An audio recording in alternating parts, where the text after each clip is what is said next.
ऐसी मोहब्बत किया, पापों से हमको मुक्ति दिलाने यीशु मसीह को दिया।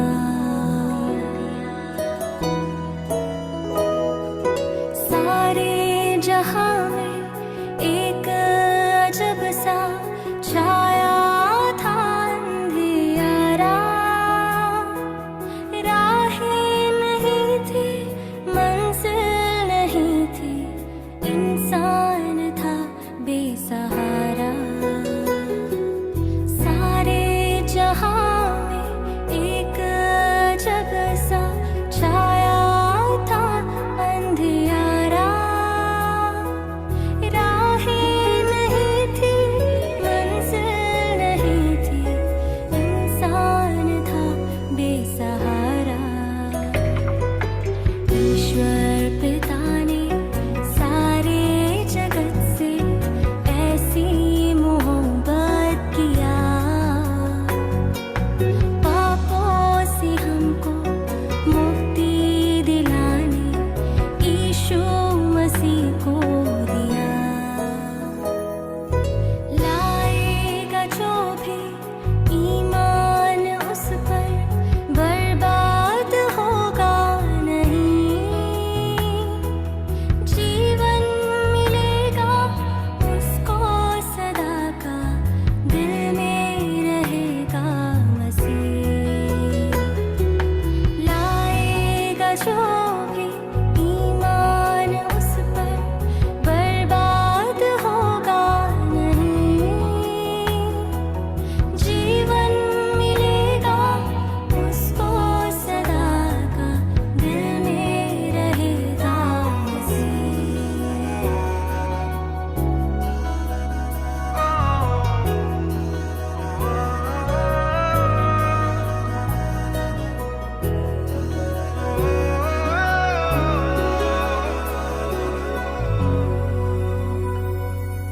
सत्य वही है, रास्ता वही है, सबकी शरण है वही। आओ थके और बेचैन लोगों, आराम देगा वही। सत्य वही है, रास्ता वही है, सबकी शरण है वही। आओ थके और बेचैन लोगों, आराम देगा वही। ईश्वर पिता ने सारे जगत से ऐसी मोहब्बत किया, पापों से हमको मुक्ति दिलाने यीशु मसीह को दिया।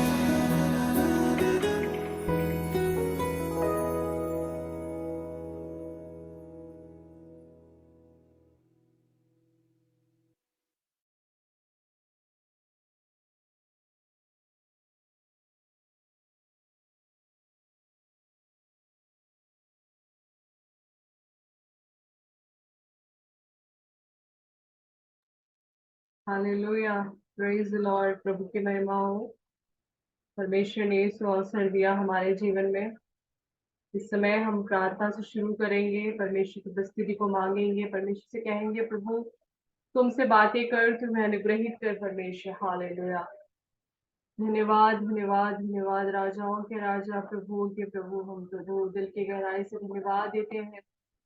परमेश्वर तू महान है प्रभु, तेरे नियंत्रण में हर बातों को तू रखता, हम तेरा धन्यवाद करते हैं पिता।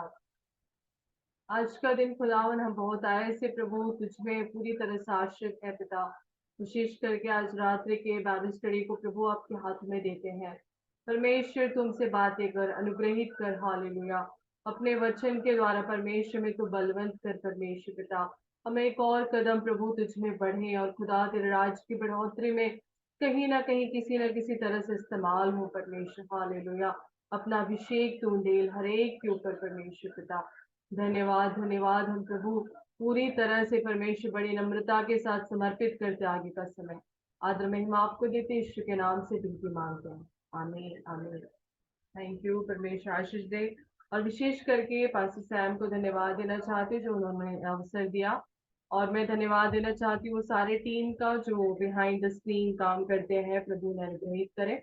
हम जो आज का हमारा विशेष टॉपिक है, जैसे पिछले बार पास ने कहा था, ये महीना जो है वो सुसमाचार फैलाने के विषय में है। तो बहुत सारे पॉइंट्स हैं, लेकिन उसमें से हम बस एक ही पॉइंट को हम ध्यान देंगे, क्योंकि बहुत सारी चीजें हम एक क्लास में नहीं ले सकते। तो हमें इस बात का ध्यान रखना बहुत जरूरी है। तो हम देखेंगे कि the pattern of the church, the pattern of the church में हम देखते हैं कि कलीसिया का ढांचा, कलीसिया के ढांचे में हम देखते हैं प्रेरितों ने एक हॉल को रेंट में नहीं लिया था, भवन में अपने आप को सीमित नहीं रखा था। आप सब जानते हैं कि शुरुआत में जब कलीसिया शुरू हुई तो आप सभी को पता है कि जहां पर लोग इकट्ठे होते थे, चाहे वो घर में हो चाहे वो बाहर हो। और हम शुरू शुरू में हम देखते हैं कि कई बार पेड़ के नीचे भी लोग इकट्ठे होकर आ, अभी भी कई जगह ऐसा होता है। लेकिन हम लोग हैबिचुएटेड नहीं है, क्योंकि हम जो है जो सिटी में रहते हैं, हमें आदत है कि हम कमरे में रहकर ही हम आराधना कर पाते हैं। और ऐसा फ्रीडम भी नहीं है पहले समय जैसा। तो इस समय हमें ध्यान देना है कि परमेश्वर की जो सेवा है या प्रभु की जो आराधना है या कलीसिया है, वो एक भवन में सीमित नहीं रहती। कई बार लोगों के अंदर एक रॉन्ग अंडरस्टैंडिंग है कि चर्च भवन मतलब पहले जैसा मेन लाइन चर्च होता है वैसे नहीं। लेकिन वचन में यदि हम देखते हैं तो वचन में है कि जहां भी लोग इकट्ठे होते हैं वहां प्रभु की उपस्थिति है, और जहां प्रभु की उपस्थिति है वो एक कलीसिया माना जाता है। तो मैं चाहती हूँ मैं वचन पढ़ने में मदद करे रीटा। प्रेरितों के काम 2:46, एक्ट्स 2:46।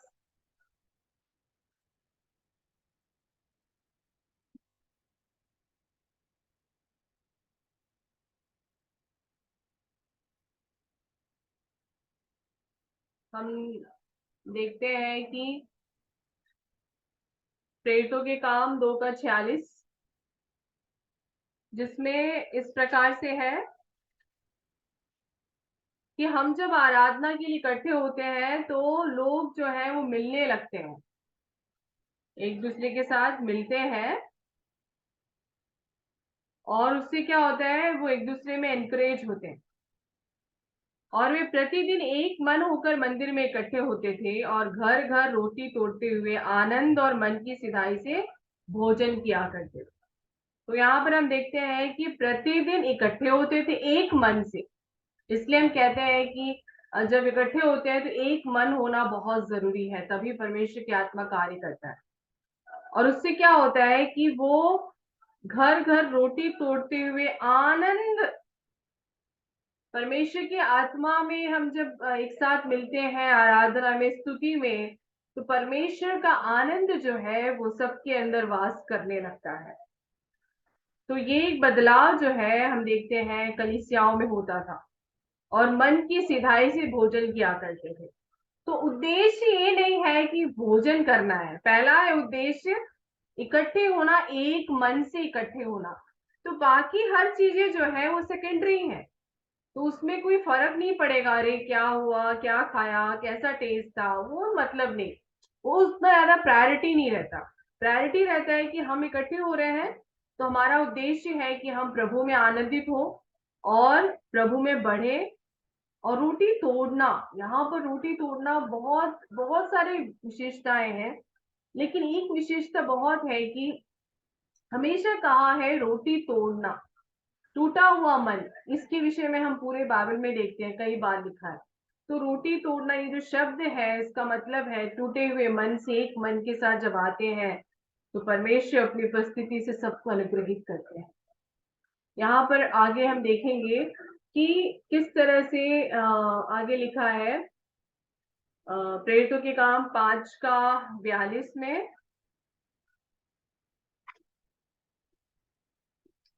और प्रतिदिन मंदिर में और घर घर में उपदेश करने और इस बात का सुसमाचार सुनाने से कि यीशु ही मसीह है न रुके। यहाँ पर हम देखते हैं कि यहाँ लिखा गया प्रभु यीशु मसीह के बारे में सुसमाचार सुनाने में और सिखाने में नहीं रुकना है। अब सब जानते हैं कि हमारी कलीसिया में कई लोग बोलते बहुत ज्यादा प्रार्थना होता है, बहुत ज्यादा वचन होता है, लेकिन आपको पता है ये बाइबल में लिखा हुआ है कि हमें प्रतिदिन प्रार्थना में आना है, हमें प्रभु में पढ़ना है, वचन में पढ़ना है। क्योंकि जैसे ही हम प्रभु में आते हैं इसका मतलब है कि हम नर्सरी में आ गए, है ना। क्योंकि हम जब भी आते हैं प्रभु के लोगों के साथ मिलने के लिए, तो हम क्या करते हैं, एक नया स्टेप ले रहे हैं। जैसे कि कहा है कि जब उद्धार पाए हुए जो लोग हैं वो संदेश प्रचार करते हैं और बाहर जाकर सुसमाचार फैलाते हैं ना, तो ये चीज जो है हम सब ने एक्सपीरियंस किया। हम सब जो है मंदिर में आकर वचन नहीं सीखे या उद्धार, बहुत कम ऐसा होता है, लेकिन अधिकतर बार होता है कि हमारे पास लोग आए उद्धार का मैसेज लेकर, विश्वास का मैसेज लेकर, अलग अलग तरीके से प्रभु ने लोगों को उद्धार के लिए करा। सबका अपना फर्स्ट एक्सपीरियंस अलग है। तो इस बात को ध्यान देना है कि जब भी परमेश्वर के लोग इकट्ठे होते हैं तो उसमें क्राइटेरिया है कि एक चीज जो है करते जाते। तो हम देखते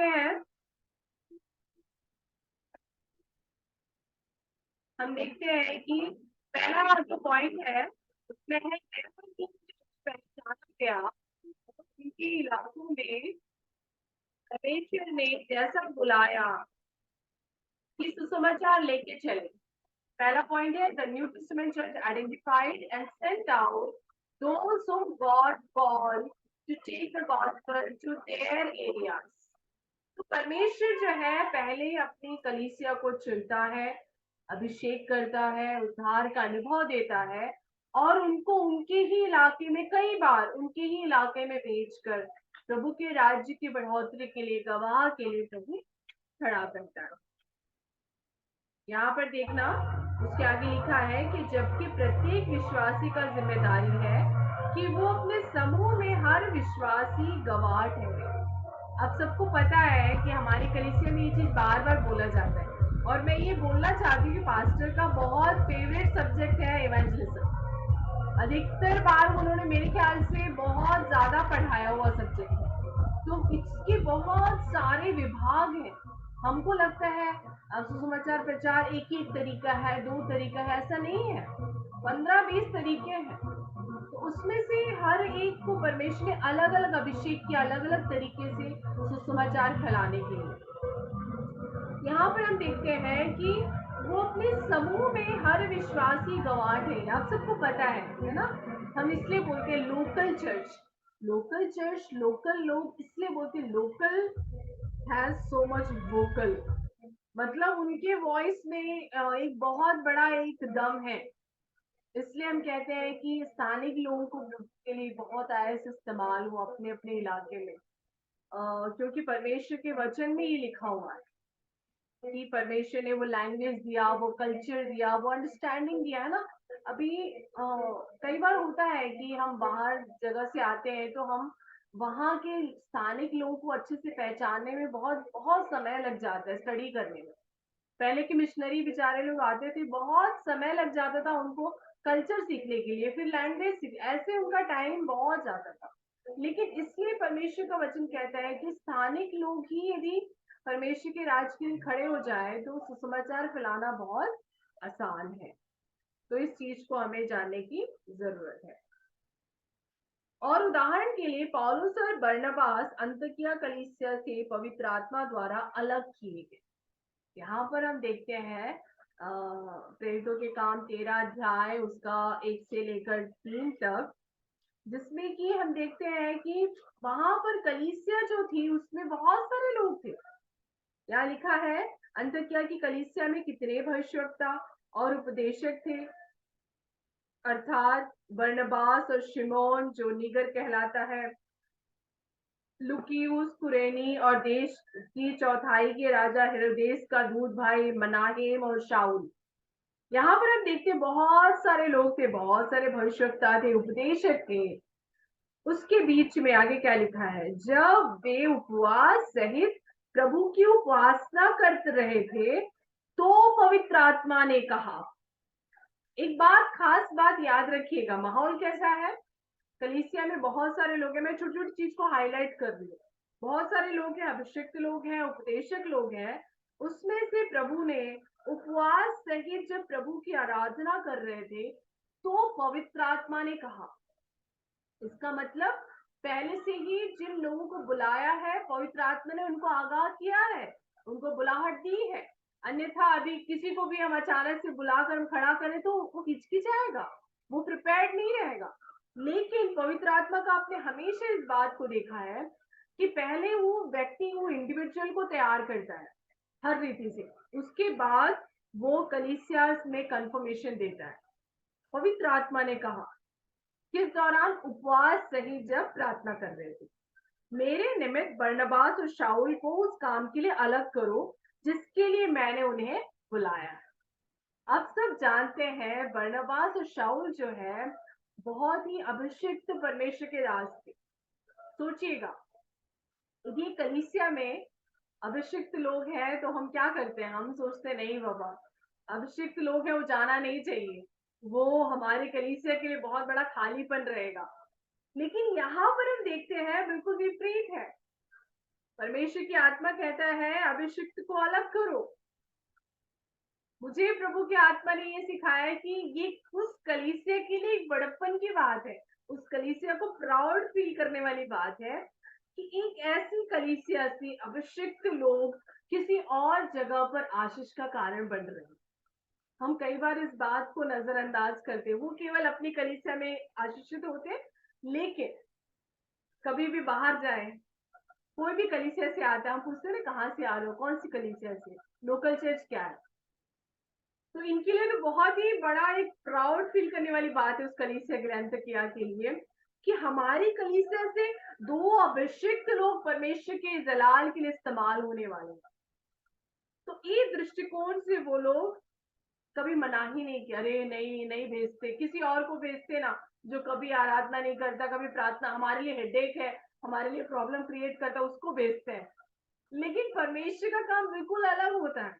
कई बार होता है कि बहुत ज्यादा अभिषेक तो बहुत ज्यादा आशीषित होते कलीसिया के लिए और प्रभु शायद उनको ही चुनकर अलग जगह इस्तेमाल करता है। यहाँ आगे लिखा है, तब उन्होंने उपवास और प्रार्थना करके उन पर हाथ रख के उन्हें विदा किया। यहाँ एकता देखिएगा, पहली बात है उपवास प्रार्थना के साथ उन्होंने शुरू किया, प्रभु की आत्मा ने बोला, और अंत में हम देखते हैं उपवास प्रार्थना के साथ ही उन्हें हाथ रखकर आशीर्वाद करके विदा किया। कुड़कुड़ाते बुड़बुड़ाते हुए नहीं, कुछ भी नहीं बोला, पूरा पूरा पवित्र आत्मा की उस पूरी कवरिंग में था। उपवास से शुरू, उपवास में अंत, और उसी अभिषेक में उन्हें भेजा। तो कितना ज्यादा वो प्रभु के लिए इस्तेमाल हो सकता है। तो जब भी हम कई बार हमारे कलीसियाओं से हमने मिशनरियों को भेजा है प्रभु के राज की बढ़ोतरी के लिए अलग अलग तरीके से, और कुछ लोग बहुत ही इफेक्टिव हुए, कुछ लोग अलग अलग तरीके से, जैसा भी है। लेकिन हम देखते हैं कि जो भी परमेश्वर के राज की बढ़ोतरी के लिए अपने आप को समर्पित करते हैं, प्रभु भी स्वर्ग से देखते हैं। हमको लगता है कि अरे नहीं पता इनकी बुलाहट क्या है, हम नहीं, लेकिन परमेश्वर देखता है और इस तरह से प्रभु तैयार करता है। यहाँ पर हम आगे देखते हैं दूसरा point, the new testament evangelism was directed towards adult. आप सबको पता है कि नया नियम का जो सुसमाचार है वो विशेषकर वयस्क लोगों को प्रभु ने अभिषेक किया हुआ। क्यों? जैसे उदाहरण के लिए ऐसे मैं बता रही हूँ, वोटिंग हम कब करते हैं, हम वोटिंग कब करते हैं, जब हम वयस्क हो जाते हैं। लाइसेंस कब मिलता है, जब वयस्क हो जाते। तो इसी तरह से मैं उदाहरण ऐसी संसार का ली तो इसका मतलब है आत्मिक बात के लिए वयस्क होना जरूरी है। देखिए, बच्चों को हम वैसे से जो बिलो एज के हैं उनको हम इन्वॉल्व करते हैं एक्टिविटी के लिए, चर्च एक्टिविटी के लिए, एल्डर्स के नीचे, एल्डर्स के अधीन में। लेकिन सुसमाचार प्रचार का जो नियम है वो अडल्ट ही करेंगे। आप पूरे बाइबल में देखिएगा, विशेष करके नए नियम में, क्योंकि बहुत सीरियस बात है। हमको क्या लगता है, अरे क्या सुसमाचार फैलाना तो है, लेकिन ऐसा नहीं है। ये अभिषिक्त लोग करते हैं, इसका मतलब बहुत ही सीरियस बात है, इसको गंभीरता से लेने की जरूरत है। हम प्रभु के काम को हम एवे एवे नहीं ले सकते। तो हमें इस बात को समझना है कि किस तरह से सीरियसनेस हम लाए लोगों के अंदर। नए नियम का तरीका पारिवारिक अगुओं को प्रचार करके जितना जो सारे मसीही परिवार को पूर्ण रूप से जीत लाए। अब सबको पता है परमेश्वर का जो वचन है बहुत ही एकदम ऑर्डरली वे में चलता है ना, इसलिए यहाँ पर लिखा है कि वयस्क लोग के द्वारा ही सुसमाचार काम होगा।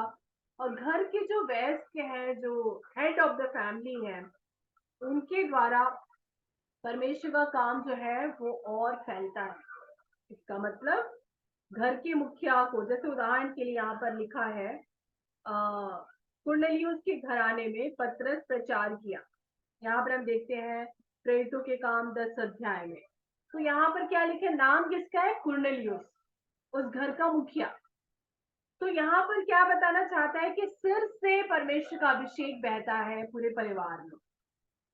इसका मतलब सच्चाई बोला जाए, यदि घर का मुखिया प्रभु के अधीन में होकर चले तो बाकी लोगों को आराधना करना, स्तुति करना, आत्मिक बात करना बहुत आसान हो जाता है।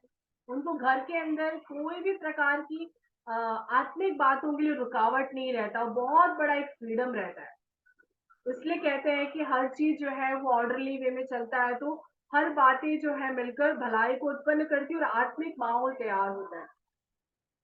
जैसे कि उदाहरण के लिए बता दें, कई मसीह बहनें जो है विश्वास में आती है, बेचारी बहुत सारी तकलीफों से आते हैं, लेकिन उनका घर का मुखिया यीशु को नहीं जानता, तो बहुत सारी चीजों में वो जद्दोजहद करती है और बच्चे भी उस तकलीफ से गुजरते हैं और उनके साथ उनके और भी जितने भी रिलेटेड लोग हैं वो सब तकलीफ से गुजरते हैं और कई बार इसकी वजह से कहीं से को भी तकलीफ उठानी पड़ती है। तो बहुत सारे लिंक हैं।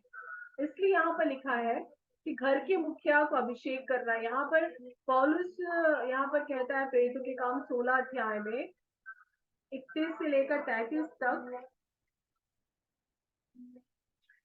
16 का प्रेरितों के काम 16 31 से 33, एक्ट्स 16 31 से 33। उन्होंने कहा, प्रभु यीशु मसीह पर विश्वास कर तो तू और तेरा घराना उद्धार पाएगा। और उन्होंने उसको और उसके सारे घराने के लोगों को प्रभु का वचन सुनाया। रात को उसी घड़ी उसने उन्हें ले जाकर उनके घाव धोए और उसने अपने सब लोगों समेत तुरंत बपतिस्मा लिया। हाँ, यहाँ पर देखिएगा किसको ये यहाँ पर समाचार सुना रहा है, जो जेलर है, जो उनको वहां पर बांध कर रखा था, प्रताड़ित किया था, उसी जेलर को ही वो पहले से समाचार सुनाते हैं। और देखिएगा तुरंत उसमें क्या बदलाव आता है, जो जेलर उनको प्रताड़ित किया वही उनकी घाव को धोता है और सब मिलकर, उनके परिवार मिलकर विश्वास में आते हैं। तो विश्वास कर तो तू और तेरा घराना उद्धार पाएगा। तो एक बहुत बड़ा एक आशीष का वचन है, याद रखिएगा। तो मैं एनकरेज करना चाहती हूँ, चाहे वो कोई भी है, मेल है, फीमेल है, जो भी है, ये वचन आप कन्फेस करें। आप यदि अकेले हैं विश्वास में, आप कन्फेस करें कि प्रभु जैसे उस जेलर को तूने छुआ और उसके पूरे घराने को बदला, उस तरह से मेरे भी घर को छू, मेरे पूरे घराने को बदल, क्योंकि वचन में शक्ति है। कन्फेस करें। तो आइए हम आगे देखते हैं कि पहला कुरिन्थियों 1:16, पहला कुरिन्थियों 1:16, फर्स्ट कुरिन्थियंस 1:16। और हाँ, मैंने स्तिफनास के घर को भी बपतिस्मा दिया। इनको छोड़ मैं नहीं जानता कि मैंने और किसको बपतिस्मा दिया। यहाँ पर जो 3 नाम है वो वहां के मुखिया पुरुषों का नाम है, कुरनेलियुस, फिलिपींस का जेलर और उसके बाद स्टेफनुस।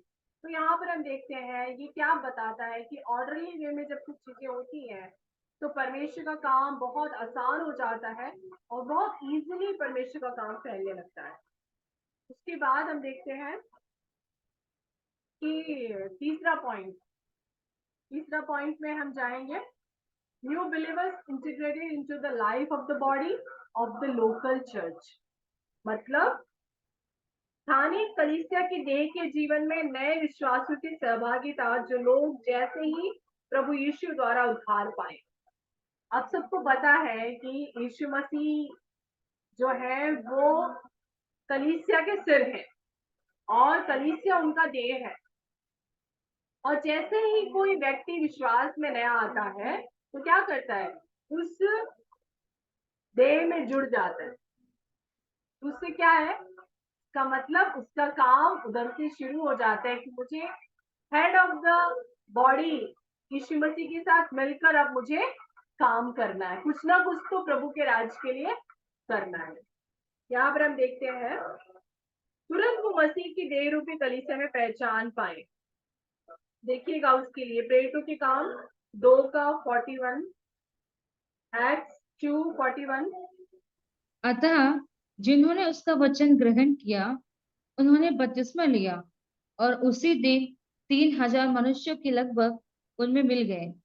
देखिएगा तुरंत मिल गए। आप सबको पता है, आप जैसे विश्वास में आते हैं आप कलीसिया के साथ जुड़ जाते हैं।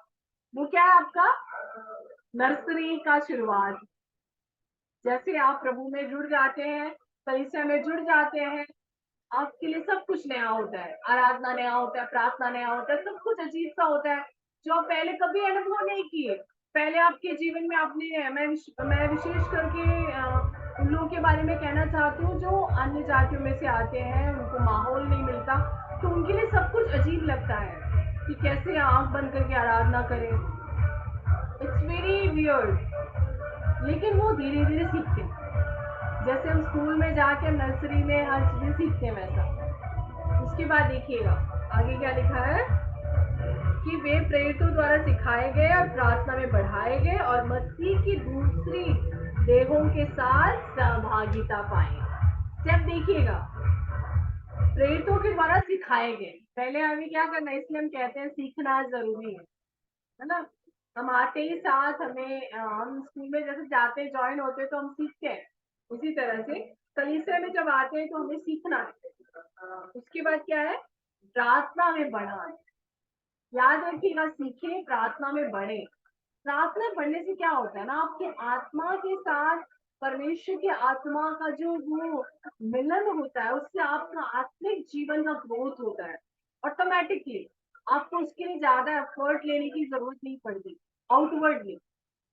अब जैसे आंख बंद करते हैं प्रार्थना में, अपने आप को पूरी तरह से खो देते हैं, तो क्या होता है, परमेश्वर की आत्मा के साथ आपका कनेक्शन बहुत अच्छा हो जाता है और अपने आप आपकी आत्मा जो है प्रभु में बढ़ने लगती है और मसीह की दूसरी देहों के साथ सहभागिता पाए। हम क्यों मिलकर सहभागिता करते हैं, जैसे मैं कहूँ कि मुझे ताली बजाना है लेकिन ये हाथ यदि हाथ ना दे तो मैं ताली नहीं बजा सकती। इसी तरह से परमेश्वर ने कलीसिया में जोड़ा है देह के साथ रहने के लिए, एक दूसरे के साथ यदि ये काम होना है तो एक तालीम होनी है तो दोनों मिलकर होगा। इसी तरह से परमेश्वर का राज्य बढ़ना है तो सबको अपना अपना भाग निभाना होगा। आप सब जानते हैं आपका शरीर यदि नॉर्मल है तो आप एक्टिव रहते हो। जैसे कि आपको हेडेक है तो आपका हाथ बार बार वहीं जाएगा, आप अच्छे रीति से एक्टिवली कुछ कर नहीं पाएंगे। तो इसी प्रकार परमेश्वर के राज्य प्रभु का कलीसिया में ऐसा है कि एक दूसरे को हमें क्या करना है, संगति में बढ़ाना है और तभी परमेश्वर का राज्य बढ़ेगा। बहुत आसान है। क्या पढ़ने मदद करेंगे प्रेरितों के काम 2:42। और वे प्रेरितों की शिक्षा पाने और संगति रखने और रोटी तोड़ने पर और प्रार्थना करने में लौटे रहे। यहाँ पर स्टेप बाय स्टेप देखिए, मैंने बार बार कहा कि स्टेप्स बहुत मायने रखता है। प्रेरितों से शिक्षा पाया और संगति रखने में पसंद किया। संगति आजकल कहते हैं ना कि कोरोना के बाद से संगति जो है एक अलग ही एंगल हो गया, लेकिन ऐसा नहीं है। परमेश्वर के वचन में यदि प्रभु ने फ्रीडम दिया है, कोरोना से आजाद किया है, तो अच्छा है कि संगति करें और संगति एक दूसरे को एनकरेज करने के लिए हो। यहाँ पर बार बार लिखा है कि जो मूर्ति तोड़ने में प्रार्थना सब स्पिरिचुअल एक्टिविटी है, इसमें और कुछ नहीं है, सिर्फ और सिर्फ आत्मिक उन्नति की बात है, जिससे कि इकट्ठे हो एक दूसरे से हम ज्यादा प्रार्थना करना सीखे, ज्यादा हम आराधना करना सीखे, ज्यादा हम शिक्षा पाने में इंटरेस्ट रखें। तो ये आत्मिक कंपटीशन होना चाहिए। उससे अच्छा मुझे प्रभु में बढ़ना है, मुझे ज्यादा सीखना है, वचन सीखना है, मुझे प्रभु में बढ़ना है, ऐसा अपने आप को हमें प्रोत्साहित करके संगति में रखना है। उसके बाद चौथा पॉइंट में हम जाएंगे। The apostles preached salvation through faith in Christ and not a system of religious belief of services. यहाँ पर हम देखते हैं मसीह में विश्वास के द्वारा उद्धार जो प्रेरितों ने प्रचार किया और धार्मिक विश्वासियों के रीति रिवाजों के अनुसार नहीं था। आप सब जानते हैं बहुत मायने रखता है। जो रीति रिवाज रिलीजियस सिस्टम में रहते हैं वे लोग इस बात को विश्वास नहीं कर पाते कि सिर्फ विश्वास के द्वारा उद्धार पा सकते हैं। और ये चीज किसने सिखाया? पौलुस जैसे पांडित के लोगों ने सिखाया। तो हमें इस बात को याद रखने की जरूरत है कि यहूदी लोग जो विश्वास में आए, जो यीशु को जानते थे, उन लोगों ने इस बात को सिखाया, उनके ट्रेडिशन को ब्रेक किया। यहाँ आगे लिखा है आरंभिक कलीसिया के विश्वासी उनके अपने दुनिया के चारों ओर तितर बितर हो गए और अति शीघ्र अन्य लोगों से प्रचार करने लगे। हम सब जानते हैं कि जब परसिक्यूशन आता है, जब पीड़ा आती है, सब तितर बितर हो जाते हैं। लेकिन परमेश्वर के वचन में खास बात है कि आप संगति में भी प्रभु में बढ़ सकते हैं बहुत आयत से। यदि प्रभु के साथ आपका लगाव है तो आप यदि स्कैटर भी हो जाए, आप तितर बितर भी हो जाए, वहां पर भी आप अपना विश्वास खोए बिना, अपना आत्मिकता खोए बिना आप प्रभु में बढ़ सकते हैं और अपने विश्वास को आप दूसरों तक पहुंचा सकते हैं, जिससे कि परमेश्वर का राज्य बढ़े।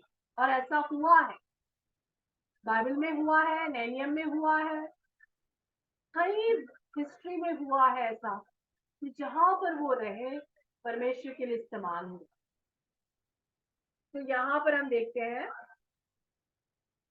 प्रेरितों ने प्रचार के द्वारा उद्धारकर्ता जैसे यीशु पर भरोसा किया। तो उनको सिखाया कि हमें अपने उद्धारकर्ता यीशु पर भरोसा रखना है। और उसके बाद क्या लिखा? कलीसिया यरूशलेम में बढ़ने लगा। कैसे कलीसिया बढ़ेगा? कई लोग कहते हैं कि अरे चुप रहने की जरूरत है। ऐसा है तो हम सुसमाचार कैसे पहुंचाएंगे? वचन में लिखा है कि कब सुनेगा कोई व्यक्ति जब तक कोई कुछ बोले नहीं विश्वास की बातें। तो इसका मतलब ये नहीं है कि उसको जैसे ही आपके पास आता है पहली बार तो पूरी तरह से एकदम 2-3 घंटा उनको बिल्कुल एकदम परेशान कर दे, ऐसे नहीं। हर समय एक तो पहली बात है कि अपने आप को तैयार करें, प्रार्थना में तैयार करें और परमेश्वर से कहे प्रभु मुझे सुसमाचार फैलाना है, मुझे बहुत बड़ी इच्छा है प्रभु, तू मुझे इस्तेमाल कर प्रभु, रास्ता दिखा परमेश्वर। अब सबको पता है पूरे ब्रह्मांड को बनाने वाला परमेश्वर इतना ताकतवर परमेश्वर, क्या आपको रास्ता नहीं दिखा सकता? क्या आपको अगुवाई नहीं दे सकता? किस तरह से कई बार होते हैं कि लोग कम पढ़े लिखे होते, कई बार तो अनपढ़ होते हैं, लेकिन वो बहुत सेवकाई करते हैं। तो ये नहीं है कि पढ़ा बहुत बाइबल का जानकारी हो तभी मैं सेवा कर पाऊंगी, कर पाऊंगा, जो भी है। तो परमेश्वर ने जहां रखा है, सबसे बड़ी बात है पूरी तरह से प्रभु पे आश्रित हो कि प्रभु क्योंकि तेरी सेवा है, तू मुझे इस्तेमाल कर। हो सकता है आप एक व्यक्ति से बात कर रहे हो सकता है उस एक व्यक्ति के द्वारा 5 व्यक्ति आ जाए, आपको नहीं पता। जैसे कि एक व्यक्ति को सुसमाचार सुनाया जेलर को, उसका पूरा घराना उद्धार पाया। तो कई बार ऐसा होता है। तो हमें वैरायटी को जानना, हमें एक चीज कॉपी नहीं करना, अरे वैसा हुआ तो ऐसा नहीं। परमेश्वर हर एक को अलग अलग टैलेंट दिया है, इसलिए कहते हैं पूरी तरह से प्रभु पे भरोसा रखें हर बात के लिए, जिससे कि परमेश्वर का राज्य बढ़े और अति शीघ्र परमेश्वर का काम फैलता है। उसको कोई नहीं रोक सकता, परमेश्वर के काम को कोई रोक नहीं सकता। पुराने नियम में भी हम देखते हैं, नए नियम में भी हम देखते हैं, परमेश्वर के अलग अलग तरीके हैं। कुछ ही समयों में कई हजारों की संख्या में विश्वासी बन गए। कैसा हुआ? हमने शुरू में ही देखा, ये सब परमेश्वर पिता, यीशु मसीह, पवित्र आत्मा, इन सब की सहायता से परमेश्वर का राज्य प्रभु के लोगों के द्वारा, प्रभु की सेवा प्रभु के लोगों के लिए बहुत आयत से इस्तेमाल होता है। तो हमें ये बात जानना है कि कई हजारों में संख्या बढ़ती है, परमेश्वर की महिमा होती है।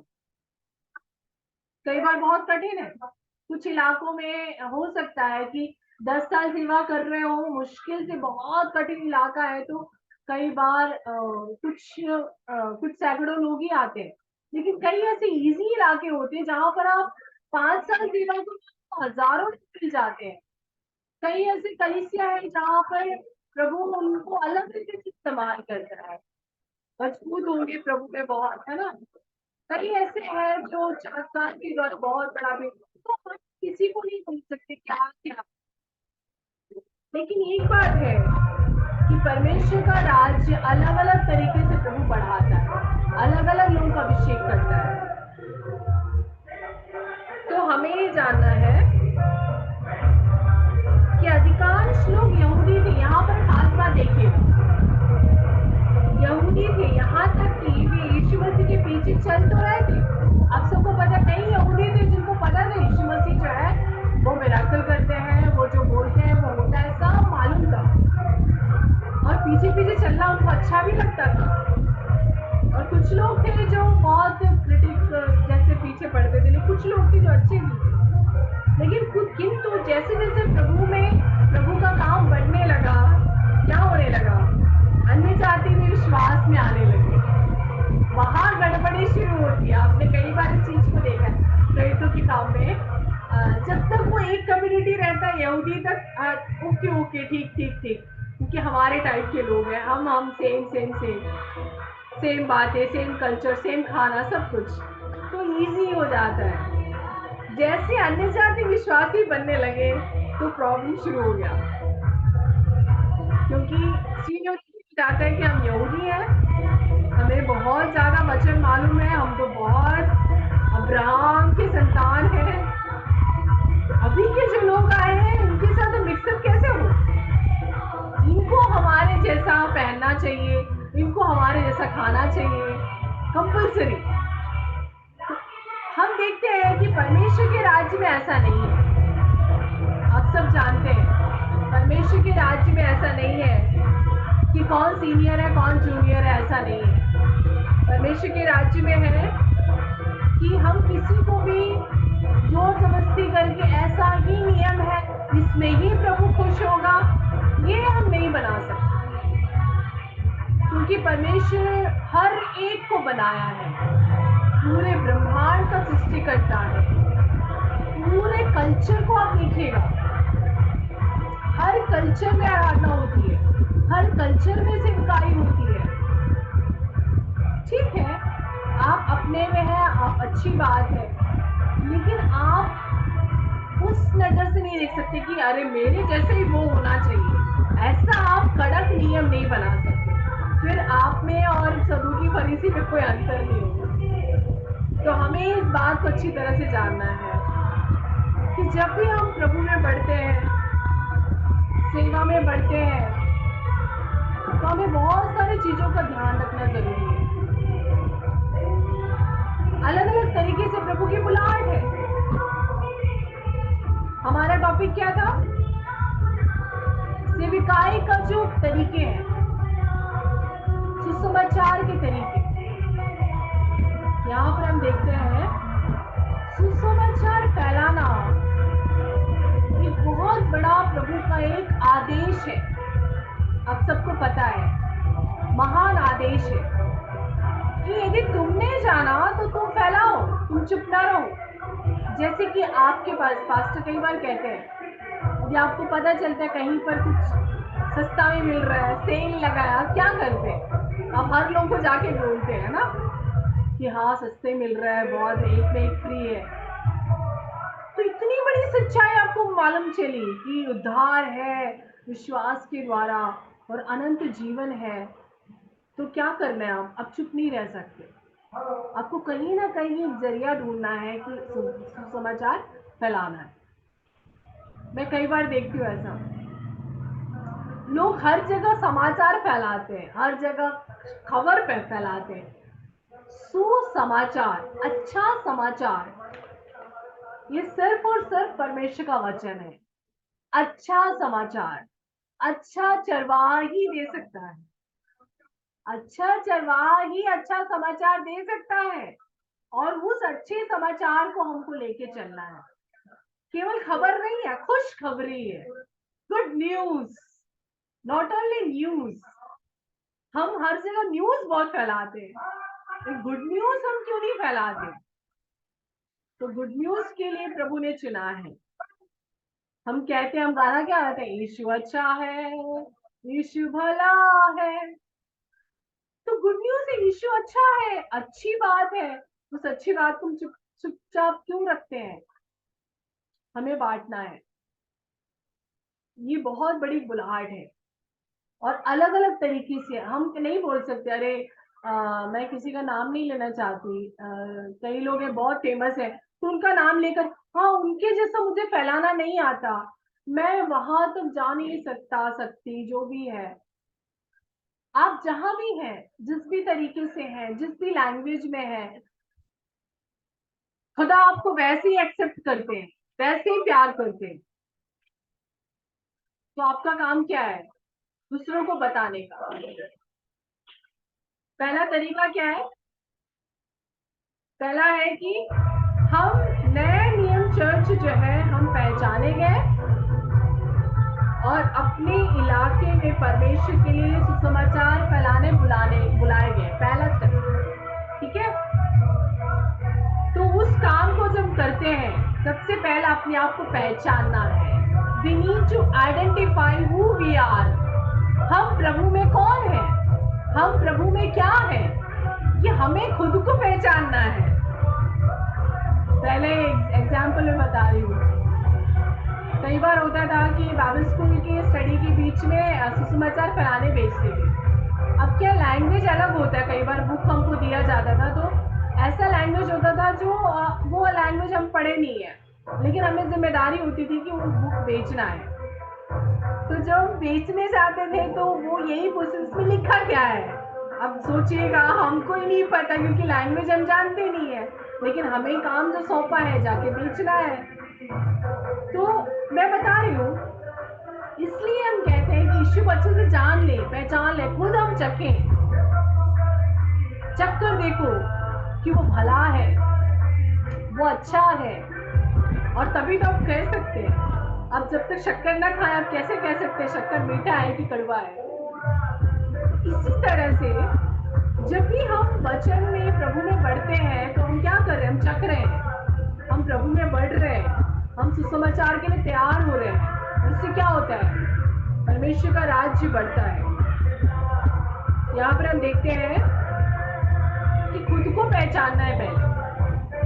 कई बार होता है, कई साल कलीसिया में आते हैं, लेकिन प्रार्थनाएं बढ़ नहीं पाती, आराधनाएं बढ़ नहीं पाते, प्रभु में बढ़ नहीं पाते, और फिर हम कहते हैं कि हमें सुसमाचार पहुंचाना है। तो खुद यदि बड़े नहीं है, वचन में जैसे लिखा है कि खुद यदि बड़े नहीं है प्रभु में, खुद यदि प्रार्थनाएं बड़े नहीं है, खुद यदि आराधनाएं बड़े नहीं है, अकेले बैठकर आराधना करना हो नहीं पाता, तो फिर आप कैसे दूसरों को प्रभु के लिए इस्तेमाल कर सकते हैं? कैसे आप बता सकते हैं? क्योंकि आपको पता है कि हर व्यक्ति शैतान के अधीन है। शैतान के कब्जे में है। तो यदि आपको शैतान के कब्जे से उस व्यक्ति को आजाद करना है तो पहली बात क्या है, आप लोगों को खुद प्रभु में बहुत ज्यादा मजबूत होना है, प्रभु के अभिषेक में, पवित्र आत्मा। यहाँ क्या लिखा है, पवित्र आत्मा द्वारा प्रेरित होकर अलग किए गए, मनुष्य द्वारा नहीं, लीडर द्वारा नहीं, बड़े बड़े अधिकारी द्वारा नहीं, मंत्री द्वारा नहीं, लेकिन पवित्र आत्मा के द्वारा, क्योंकि प्रभु का काम है। तो ये चीज हमें जानने की जरूरत है। दूसरा है कि नया नियम का जो सुसमाचार जो है वो वयस्कों के द्वारा फैलना चाहिए, जो सच में एज में वयस्क हो, प्रभु में भी मेच्योर्ड हो, वचन में, ताकि कोई काउंटर क्वेश्चन करे तो कुछ बोलने के लिए भी उनके पास हो। इस तरह से हमें लेके चलना है।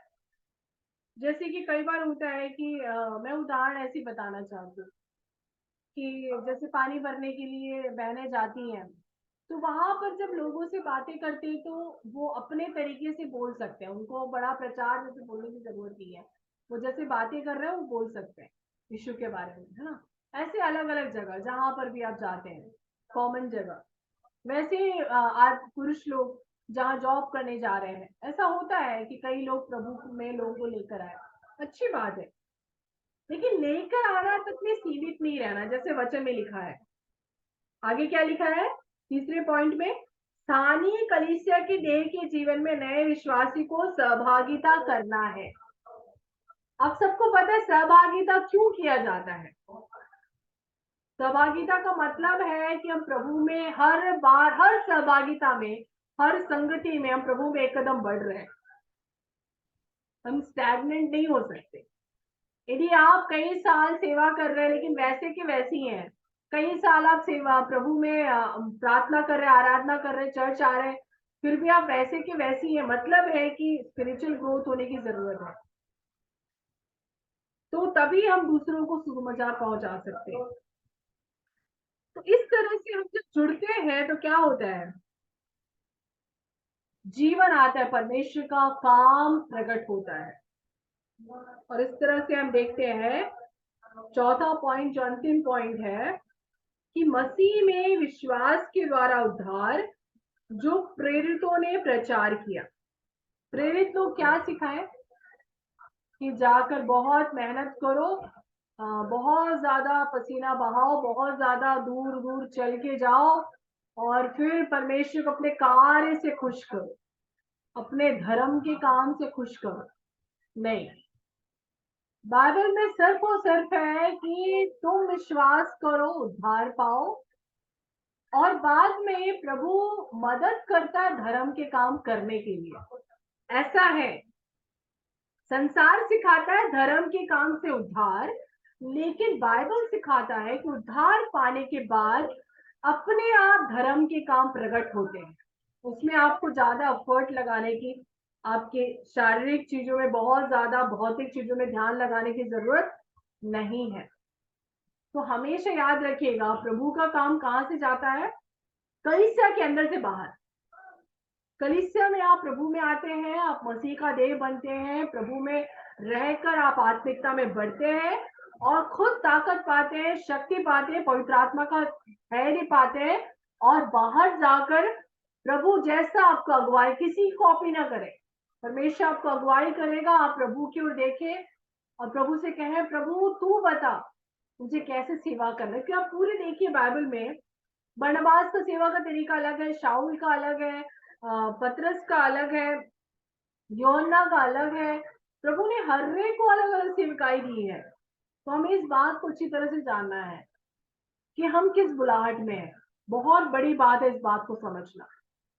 और हर प्रकार की सेवा सुसमाचार प्रचार ही है, चाहे आप बड़े से बड़ा वचन समझाए या कुछ भी हो, बेस जो है वो आप, शुरू जो है वो आप सुसमाचार प्रचारक है।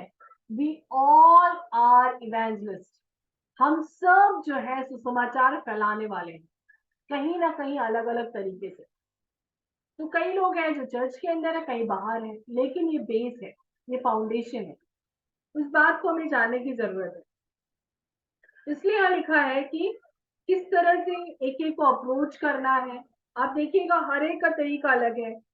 और परमेश्वर अलग अलग तरीके से इस्तेमाल करता है। और जब भी हम प्रार्थना में बढ़ते हैं, प्रभु के वचन में बढ़ते हैं, इसलिए हम कहते हैं कि बाइबल स्टडी केवल नोट लिखकर आप रखें नहीं, केवल आप क्या बोलना चाहिए, बस अटेंड ना करें, ऐसे नाम के लिए अटेंड किया, लेकिन यदि ग्रोथ नहीं है, एक बढ़ोतरी नहीं है, सीख नहीं रहे हैं, तो फिर बहुत मुश्किल है। क्योंकि इस कलीसिया में जितना ज्यादा वचन बोला गया, मेरे को नहीं लगता कहीं पर इतना ज्यादा वचन स्टडी कराया जाता है। तो वचन स्टडी करते हैं तो खुद भी अपने आप को आप पूरा मन से स्टडी करें, ताकि आपका अपने आप आत्मिक ग्रोथ हो, तभी आप दूसरों को अच्छी तरह से प्रभु के वचन में गाइड, नहीं तो रॉन्ग टीचिंग हो जाता है। मैं आपको सच्चाई बताऊं, अधिकतर बार ऐसा होता है, अच्छी कलीसिया से होते हैं, अच्छा वचन प्रचार करता, प्रभु के दास प्रचार करते हैं, लेकिन आधे मन से बैठने की वजह से आधी शिक्षा पाते हैं वहां के विश्वासी, और क्या करते हैं, वही आधी शिक्षा को फैलाते हैं, तो क्या होता है, रॉन्ग टीचिंग में बदल जाता है। तो ये बात हमें समझने की बहुत जरूरत है, इसलिए हम कहते हैं होल काउंसिल ऑफ गॉड, ताकि आप रॉन्ग टीचिंग ना करें। क्योंकि जब आप कलीसिया में हैं, आपका सबसे अच्छा सुअवसर है कि आप कलीसिया से सीखें। कलीसिया में क्यों जुड़ते हैं, यहाँ पर क्या लिखा है, कलीसिया में जुड़ने का मेन उद्देश्य है प्रेरितों से सीखना, शिक्षाओं को सीखना। सीखने से ही तो दूसरों को सिखा पाएंगे। आप मुझे बताइए, यदि कोई जाके नर्सरी को भी सिखाना है, स्कूल में जाके आप नर्सरी को भी सिखाना है, तो आप केवल आप 10th है तो जाके, मेरे को नहीं लगता कहाँ पर इतना लेगा, मुझे नहीं मालूम। लेकिन जब तक आप सीखेंगे नहीं, उसका एक क्राइटेरिया होता है, वो सीखने के बाद ही आप छोटे से नर्सरी में एबीसीडी सिखाते हैं, उसके लिए आपको कितना सीखना पड़ता है। तो ये तो प्रभु की सेवा है। तो जितना ज्यादा आप प्रभु में बढ़ रहे हैं, सीखें, दूसरों को सिखाएं, सीखें, दूसरों को सिखाएं। क्योंकि बुजुर्ग से बुजुर्ग को मैंने सुना है कि मरते दम तक वो सीखते ही रहते, क्योंकि सीखना कभी बंद नहीं होता।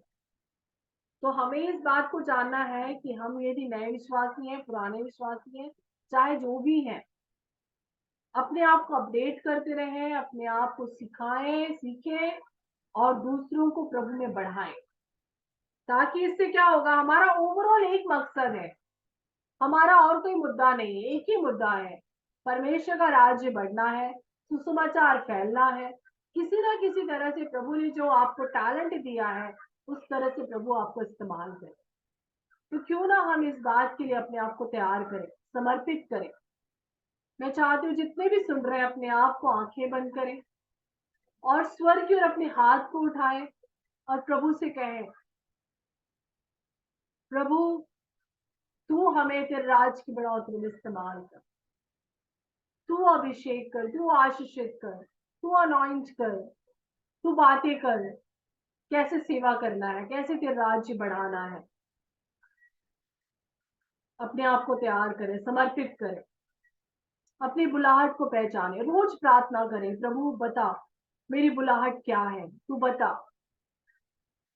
कभी भी थकना नहीं इस बात को पूछने के लिए, क्योंकि हमें अपने आप को तभी हम तैयार कर सकते हैं, अपने टैलेंट को खुद हम पवित्र आत्मा की उपस्थिति में अपने आप को सर्च करें, अपने आप को निखारें और प्रभु से कहें, प्रभु तू अपने राज की बढ़ोतरी में इस्तेमाल कर।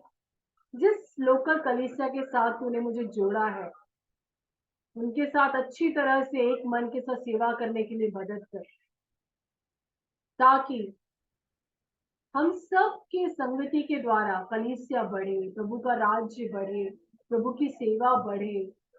एक दर्शन लेकर चले, प्रभु के दास के इस दर्शन के साथ अपने आप को जोड़ ले, क्योंकि परमेश्वर का राज्य तभी बढ़ेगा जब हम एक मन के साथ अपनी अपनी भागीदारी को निभाएं और प्रभु का नाम ऊंचाओ। हर एक बच्चे को, हर एक जवान को प्रभु सेवा का दर्शन दे, उन दिनों में प्रभु तैयार करे। आइए अपने आप को हम प्रभु के हाथ में सौंपेंगे। प्यारे पिता, हम धन्यवाद देते हैं परमेश्वर, तूने अनुग्रहित किया है, तूने आशीष किया है प्रभु। आज जो हमने सुना है सुसमाचार प्रचार के बारे में, महान आदेश के बारे में, होने दे पिता कि हम सब जितने भी सुने हैं अपने आप को प्रिपेयर करें, अपनी बुलाहट को पहचाने, अपने आप को तैयार करें, सीखें, वचन सीखें, प्रभु में बढ़े, आराधना में, प्रार्थना में, हालेलुया, संगति में बढ़ने के लिए पवित्र आत्मा तू मदद कर आत्मिकता में इतना मैच्योर कर परमेश्वर पिता कि हम दूसरों के लिए आशीष का कारण बने प्रभु, हर एक के साथ रहे, संग रहे परमेश्वर। धन्यवाद तूने प्रार्थना सुनाने के लिए यीशु के नाम से विनती मांगते हैं, आमीन आमीन। Thank you, God bless you all, take care, thank you, finished. Thank you brother जबस्टिन।